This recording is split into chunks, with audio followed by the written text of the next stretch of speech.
Some lesser known facts about Titanic. Can you imagine it took almost 73 years to find the wreckage of Titanic?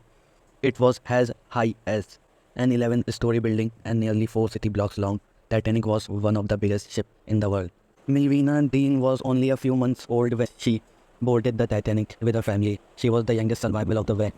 She was born in 1912 and died in 2009. The approximate age of the first snowflake that made up the glacier that produced the iceberg that hit the Titanic was 15,000 years old.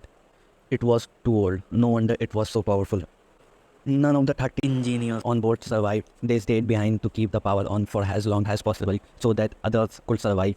Respect. The Titanic was equipped to carry 64 lifeboats. It only carried 20. Most lifeboats were not even filled to capacity.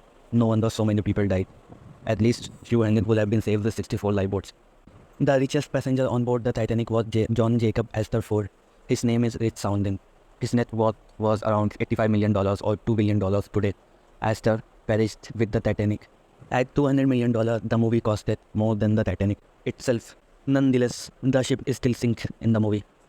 The shipbuilders Harland and Wolff insist that the Titanic was never advertised as an unsinkable ship. They claim that the unsinkable myth was the result of pupils' interpretation of articles in the Irish News and the Shipbuilder magazine. They also claim that the myth grew after the disaster.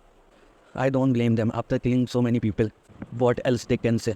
The first class tickets ranged enormously in price, from $150, which was about $1,700 today's dollar, for a simple berth, up to $4,315, which was about $50,000 of today, for one of the two parlor suites.